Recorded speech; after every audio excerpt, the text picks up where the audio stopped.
What I quickly realized, quite frankly, is that the depth and breadth of what needs to get done on delivering on a zero emissions fleet is well beyond the traditional just buying the buses and putting them in service. So we created a program management office, and then we took a look at all the different disciplines that were needed. We said, okay, let's all come together and develop these work streams so that how can we move our organization along so we're all marching in the same tune as we get to 2040.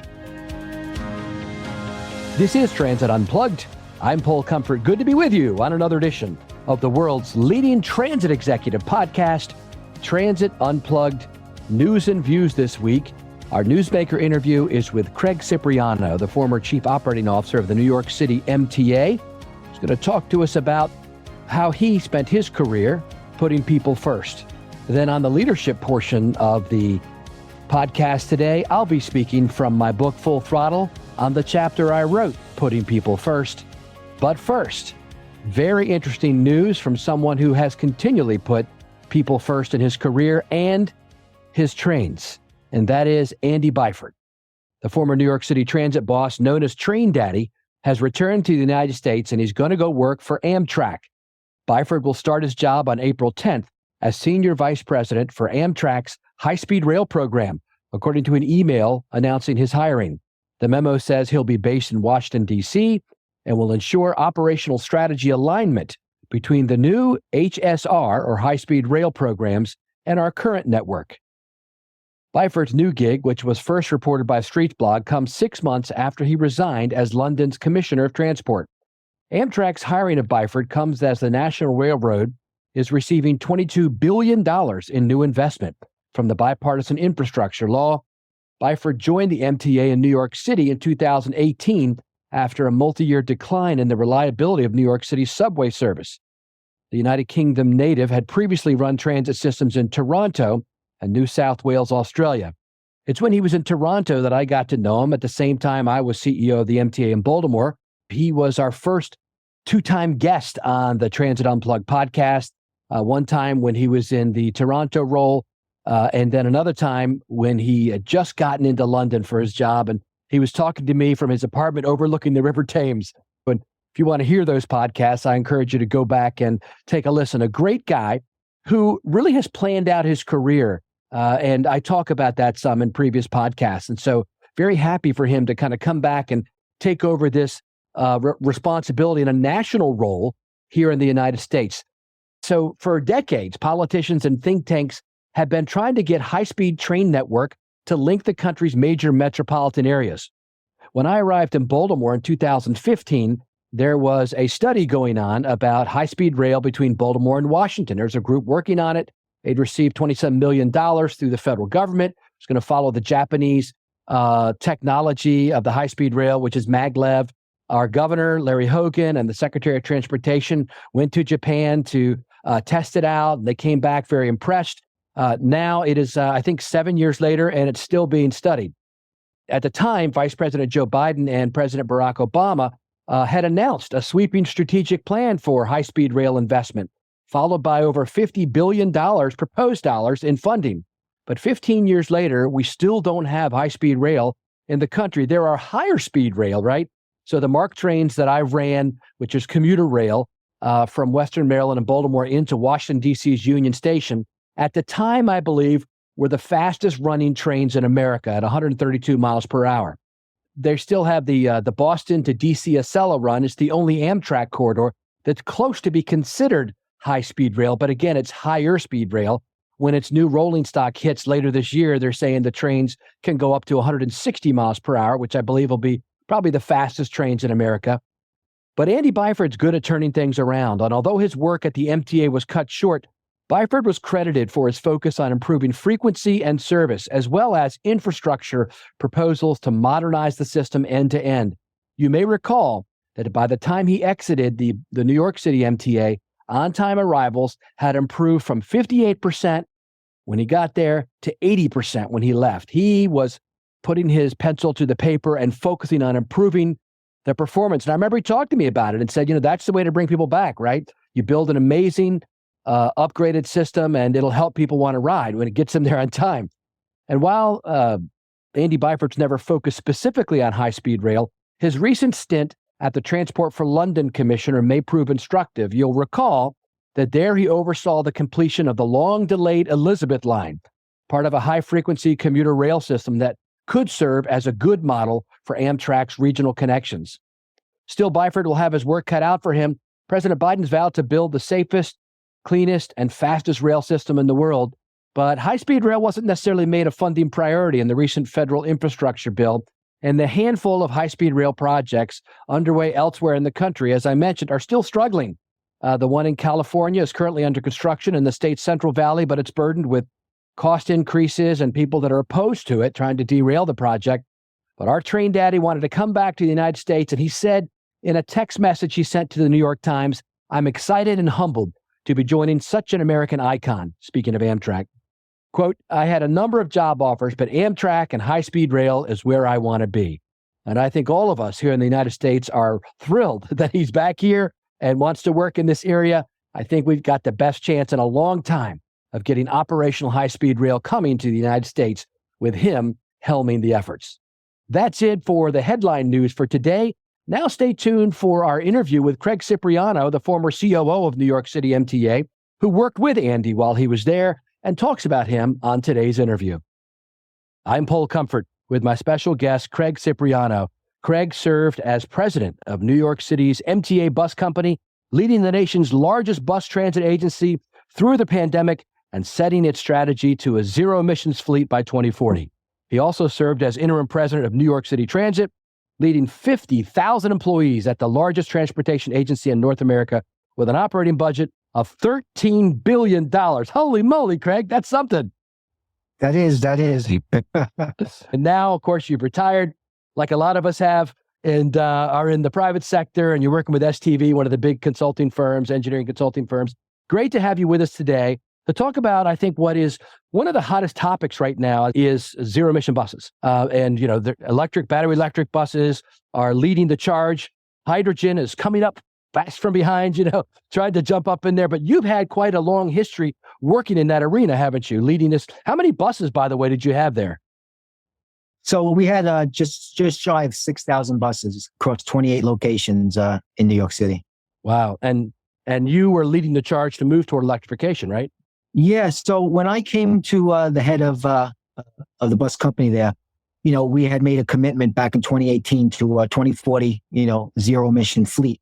And, we had some pilot programs going on and we had some work underway. But, what I quickly realized, quite frankly, is that, the depth and breadth of what needs to get done on delivering on a zero emissions fleet is well beyond the traditional, just buying the buses and putting them in service. So, what we did is we took a step back there at the time and we created a more comprehensive program management structure. So, we created a program management office and then we took a look at all the different disciplines that were needed. We went to capital planning. We went to operations planning. We went to the operating folks. Of course, we went to the power folks and the facility folks, the vehicle folks. So we put together this structure and we said, okay, let's all come together and develop these work streams so that how can we move our organization along so we're all marching in the same tune as we get to 2040? Because, we're really recognized there, especially in a large organization such as New York City Transit, it really comes down to a concerted change management approach.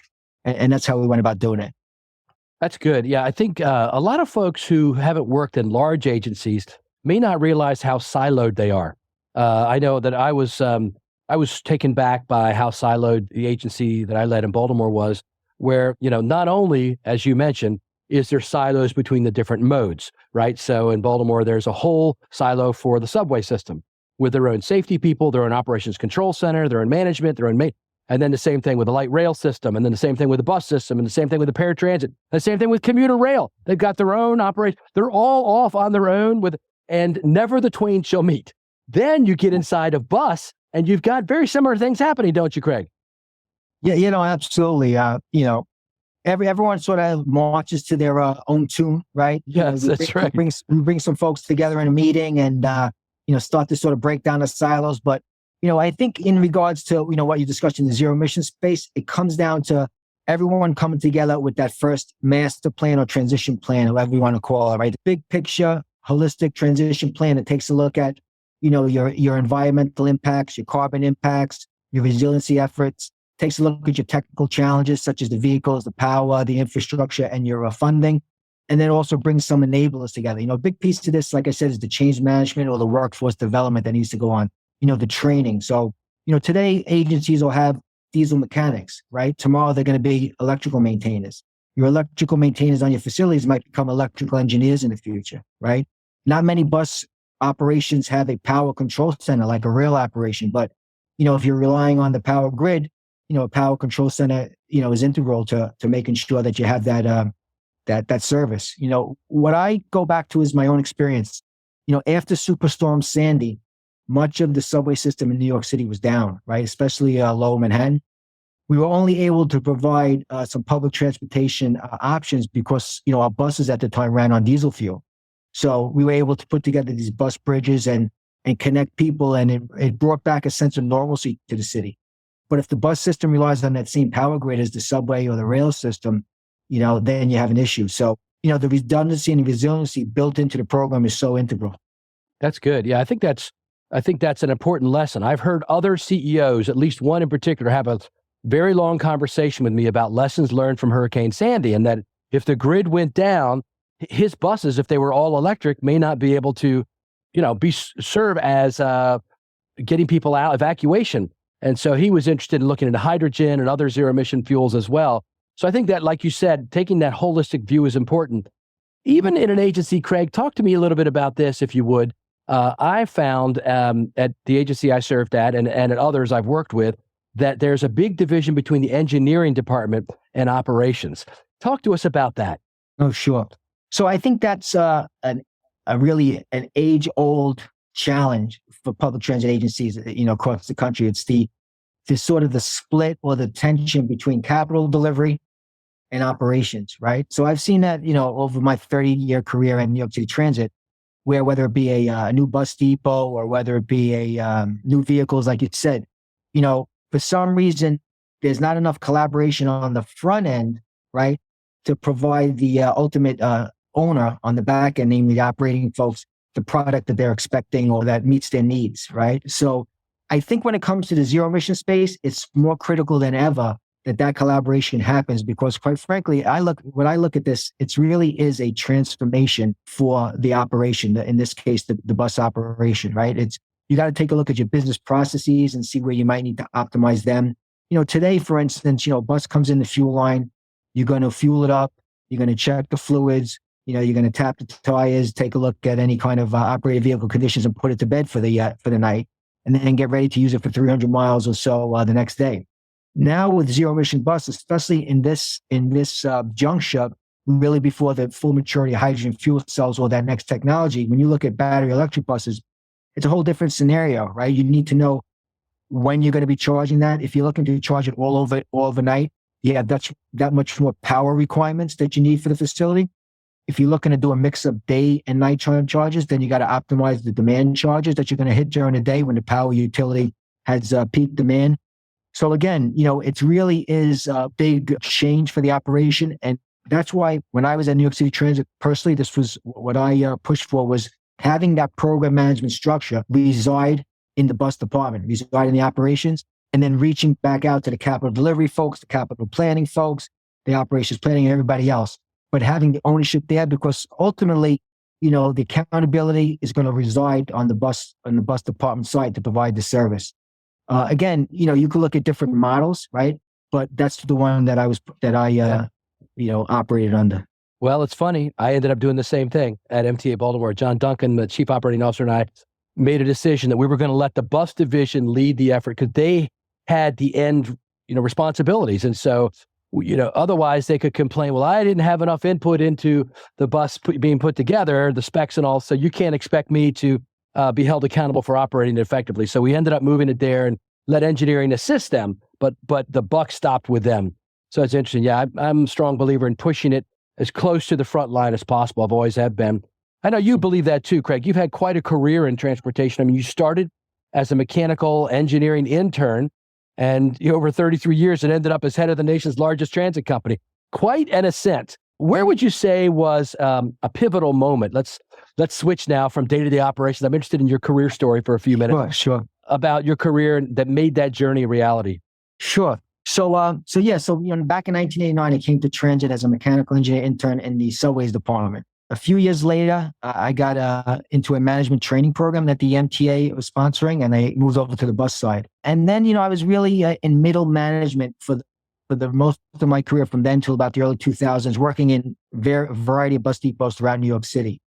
And again, I came to a sort of a point in my career where, at that time, there was sort of an unwritten rule that unless you started as a mechanic or a bus operator, you can only go so far in operations leadership at the MTA. So I sort of hit a glass ceiling at the time, and I said to myself, well, what's next? I think I have more to give. And I didn't really know what to do at the time. I looked on the outside a little bit, looked on some of the job postings at the MTA.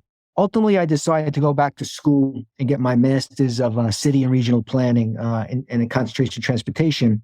And quite frankly, my eyes opened, just going back to school. Up until then, I was under the impression that, public transit was all about pushing buses out the door by 9 a.m. and then pushing them back out by 4 p.m., right? And that was it. But when I went back to school, I realized there's a whole multi-billion-dollar industry that's behind, making that happen. And really opened my eyes, looked at the space a lot more comprehensively, holistically, and it opened up some doors for me at New York City Transit. The only thing I'd like to add there for some future leaders is that, during my career, while I was lucky enough to ascend to the top, it didn't all come easy, right? So, you gotta understand and know that there's going to be some ups and downs during that career, right? You're going to take some interviews. You're not going to get that job. You're going to think you're the most qualified. You're not going to be the most fulfilled in this current job. But what I would offer is that don't ever allow that to stop you, right? Go, have your vision, know where you want to go, and keep pushing, right? Whether that means going back to school, whether that means, maybe spending a couple extra hours, going into the bus depots of the world to learn operations on your own, whether that means to sort of seek out some informal or formal mentorship from folks that could help you, just go at it. What I found is, public transit really is, there's a world of opportunity, and it's very fulfilling if you make what you want to make out of it. That's great. In my first book, Full Throttle, I've got a chapter called Don't Despise the Day of Small Beginnings, and talk about how that, if you are in a position where you feel like it's not utilizing your full capacity, look around and find what you can learn during that role, right? So if you are, to switch the analogies to, let's say you're in the belly of a big coal burning ship, at sea in the 1800s, right? And you're there shoveling coal in there and you're like, crap, man, I hate this job. I want to be the captain. Well, learn everything you can about how the engine works. And then when right? Isn't that kind of what you're saying? Yeah, absolutely. So, there was a time in my career where I was, the title was General Superintendent of Support Services, which really was the administrative manager for the bus depot. But what I would tell you is, I probably spent more time on the shop floor talking to mechanics, the dispatchers and the bus operators. In other words, while I was responsible for administration, I made sure that I spanned my scope, because I knew I didn't want to just do the administrative part for the rest of my career. Yes. So I took that opportunity to learn the operations, and I think that's what you're saying, Paul. Yeah, it's funny. Andy Byford, who were you there when he was there? Yes, he was my boss and a mentor of mine for sure. Yeah, great guy. And I've got to know him over the last probably like 10 years. He was head of Toronto when I was head of Baltimore. And so I went up to his office and we talked, and we spoke at APTA conferences, et cetera.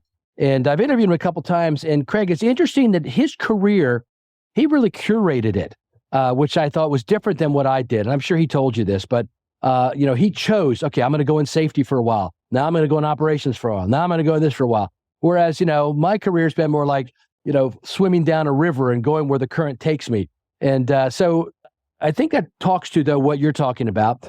In each opportunity I've had, I've tried to learn more so that it prepared me for the next thing. But he had more of a definite plan to know that, I'm not going to spend 30 years in bus maintenance or in bus safety or in bus operations or in engineering. I'm going to move around. If I want the top job, I need to understand how this whole thing runs. Would you agree with that approach? Absolutely. I don't know if it's unfortunate, but I didn't take that same approach as Andy, which, in looking back, probably putting together that game plan, would probably have been helpful. But, I was the benefactor of a management training program that most people, the overwhelming majority of people, are not. So I'm really very lucky in that regards. The program back in 1992 that I went in was called the Future Managers Program. And part of the setup of that program was a 2-year program, was rotating job assignments. And I think that's what you're getting at. While Andy, did it on his own, he went into the safety department and the safety department. This gave me the opportunity for a 3-month stint to work in many of the different departments within New York City Transit, specifically buses.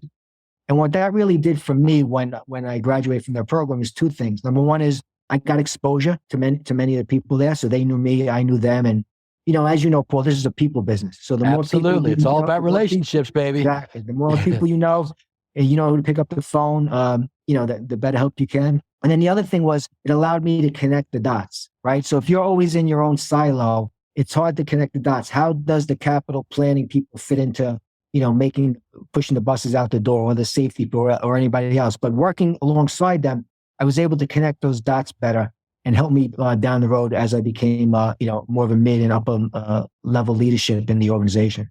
We're nearing the end of the interview, but a couple more questions I wanted to ask you. The week this airs, I'll be in Nashville at our Think Transit conference, and I'll be hosting a bunch of CEO panels. One of them is with 8 brand new CEOs with under a year under their belt.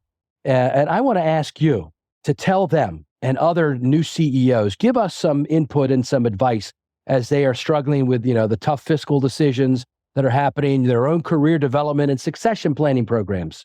Sure. So what I would say is that in regard to these tough fiscal decisions that we're in, especially post-pandemic, I've seen budget crises for 33 years of my 33 years in New York City Transit. Yeah. I know this one's a little bit different. I get that because, again, I'm just coming out of the agency. And in those 33 years of these budget crises, what we always tend to do, because of the urgency of the time, is prioritize, rightfully so, state of good repair and service, right? You have to do that. But what we can't continue to do, which we've done, is keep cutting these needed people programs, right? The workforce development, the succession planning. I think we all found ourselves in a position here in our industry where, there was a dearth of future leaders, quite frankly, right? Because we haven't been investing in the people the same way we're investing in the infrastructure. So what I would say is, as best we can, continue to invest in our people. Again, we've said it earlier in the conversation. We're in a people business, right? We move people. We don't move freight or cargo. We move our customers or people. And the people that make it happen are our most valued resource. We got to continue to invest in our people amidst these other crises that we need to solve for. I think that's great advice. In the end, that's who's running the service, is the people, right? Absolutely. Yeah. And you can't, I found when I was leading, both the bus and then acting in New York City Transit, every single time I made it out of my ivory tower and got onto the shop floor or rode in the subway car and was speaking to those frontline employees, was the best time of my career, the best times of my days, I should say. Yes, the best days was when I was talking to the people that are making it happen day in and day out. Not only are they just so happy to see you out there, but they provide you a wealth of information that is, useful in your decision making. Absolutely. It's funny you mentioned that. I just taught a class to CEOs at the Southwest Transit Association a couple months ago, and I was asking some of my CEO friends, because it was going to be a class on top 10 traits of CEOs, and I asked some friends of mine who are CEOs now, do you have any input you want to give? And Noah Berger suggested up from near Boston, he said, yeah, get on the bus, get on the train, get out of your office, and just what you said, Craig. Great way to end today's show is an admonition to leaders in transit to ride the services that you're in charge of. You'll learn so much. Craig, we could have talked for another hour. You got some great experience. I'll have to invite you to write a chapter in my remake of Full Throttle. I'm sure you've got some great stories to tell. Sounds great, Paul. I would love to. Thanks for being our guest today on Transit Unplugged, and thanks for the service that you've given to our industry over the last 30 some years and continue to give in your new role. Thank you for having me. Had a lot of fun. Hi, I'm Elea Carey, a communications consultant who loves working with public transit agencies. Let's talk for a minute about the importance of brand and how communicating a clear brand identity can make a difference for your transit agency. Brands are about safety. I don't mean safety in the sense that we use it in public transit, though that kind of safety can support your brand. What I mean is that brands make the public believe they already know how using your brand will make them feel, and that makes your brand a safe choice when users have other options. Communicating your brand involves a couple of different elements. The first is a clear visual identity that is displayed on vehicles, facilities, and throughout your communications universe, from your social media to letterhead. A clear visual identity includes graphic design that communicates what your service does and ties it to the region and user base. For example, the Verdi shuttle provides service from the leafy town of Cottonwood, Arizona, to the high desert of Sedona, and its graphic design displays a shift from green to red. Maybe you remember Paul's interview with Noah Berger a few weeks ago. Noah works with the Merrimack Valley Regional Transit Authority, now branded as MEVA. Their new visual identity weaves in both natural and industrial elements from their region, including rivers and clock towers. The language you use to communicate your brand is just as important as how your brand looks. Friendly language can make your customers feel closer to your brand. More authoritative or straightforward diction could make your audiences feel more secure. How you choose to speak to your audiences requires that you know them and understand their needs. This might mean you need to conduct regular audience surveys or focus groups. Finally, while communicating a consistent brand identity is very important, delivering a false promise will ruin your brand for years to come. If you're promoting your transit brand as safe, clean, efficient, and reliable, can you stand behind those brand promises on the service side? And are you ready for reform if you can't? If you'd like to talk more about communicating brand identity or anything else related to communications in public transit, look me up on LinkedIn. My first name is spelled E-L-E-A, last name C-A-R-E-Y. Hey, this is Paul Comfort. Thanks for sticking with us today on the Transit Unplugged podcast, the world's leading transit executive podcast, heard now in 130 countries around the world. Also, hopefully you're enjoying watching our Transit Unplugged TV show. We had close to 20,000 views now on our most recent episode, going viral for our industry, I'd say. And it's an episode that covers my recent visit to Singapore. It's on YouTube. Just type in Transit Unplugged TV. Take a watch and let us know what you think about it. On the podcast this year, we are focusing on leadership development. We've had some great leaders on talking about leadership development, including folks like Stephen M.R. Covey. It's been a great focus, and I've heard from many of you that you're really enjoying it. We plan to keep it going all year long. Lately, we've been having some transit leaders and leadership development folks who focus on one specific aspect of leadership. I'm going to shift now and actually do some book reviews. I'm going to have some folks who are in my orbit talk about some of the greatest leadership books they've read lately and lessons they learned. Maybe it'll help you build a reading list. So I'm going to do that today, but I'm actually going to read to you from my book, the first book, Full Throttle, Living Life to the Max with No Regrets. I wrote this shortly after I finished up my time at the MTA in Baltimore as CEO. And I had many lessons I'd learned over 30 years in the public transit industry, and I wanted to share them with folks. I had been doing so. I'd been writing articles for magazines and actually doing leadership development courses and classes for our employees and for others who asked me to come in and speak at their organization, which I continue to do. And I'm happy to do that for your group, by the way. If you've got a group of leaders together in your transit agency or company, and you'd like me to come in, no charge, I'd be happy to drop into a staff meeting for 20 minutes one day and give some talks on leadership and lessons I've learned in my career and what's happening now with transit trends, anything like that. Just let me know. Drop me a line at paul.comfort@modaxo.com. So Full Throttle was 21 life lessons that I'd learned in my effort to give it my all, full throttle. I also invited 9 other CEOs to give their takes on things they had learned over the years. One big lesson. It's a great book. I really think that you'd enjoy it if you get a chance to look at it. So today I'm going to read to you from chapter 16 from the book.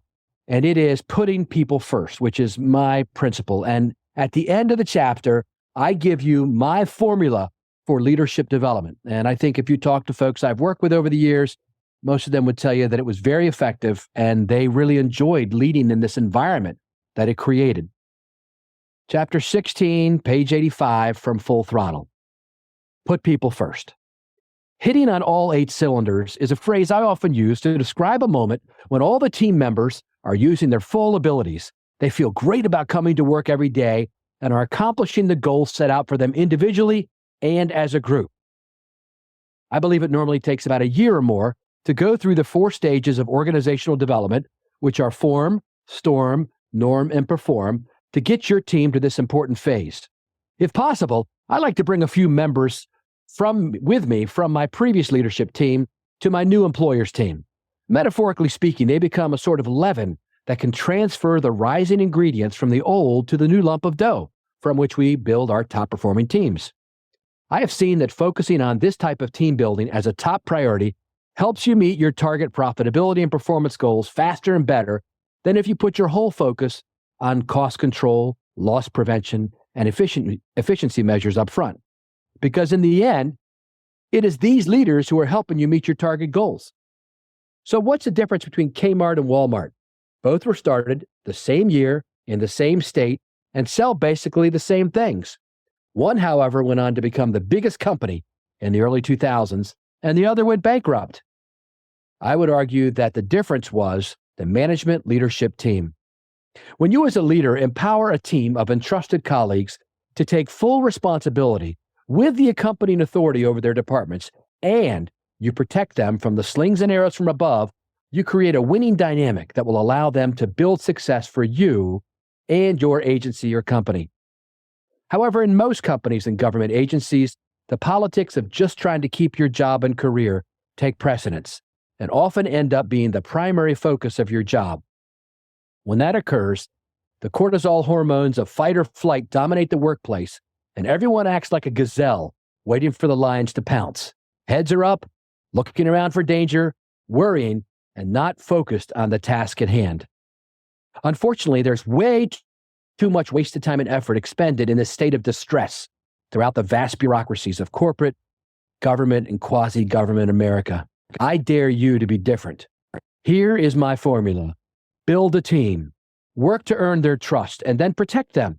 Pick team leaders that demonstrate 3 primary skill sets: competence, dedication, and loyalty. Share information with them and give them real authority over their responsibilities. Agree with them on the goals they are shooting for and the boundaries they must stay within, and then provide them the freedom to choose how to accomplish the mission using their own creativity, while holding them accountable for iterative improvement moving toward the end goal and producing results. Then watch them achieve. You will be remembered as one of the best bosses they ever had. I challenge you to put people first, and I believe profits will follow. That's it from chapter 16 of my book. Hopefully some of that spoke to you. If it did, let us know. And if you have a lesson that you've learned in leadership, or you have a great book that you've read recently that had some leadership lessons and you'd like to share it with our Transit Unplugged family, drop us a note at the email address that Tris gives you at the end of the show. We'd be happy to hear from you and consider your request. Thanks again for being with us each and every week on Transit Unplugged. If it's Wednesdays, it's Transit Unplugged. Thank you for listening to this week's episode of Transit Unplugged News and Views with our special guest, Craig Cipriano, National Director of Zero Emissions Mobility at STV. Coming up next week on Transit Unplugged In Depth, we have Andy Thompson, Managing Director of Go Ahead Singapore. Don't forget to visit transitunplugged.com to sign up for the newsletter. They're always in the loop with whatever's going on with the show. If you have a question, comment, or would like to be a guest on the show, feel free to email us at info@transitunplugged.com. So until next week, ride safe, ride happy.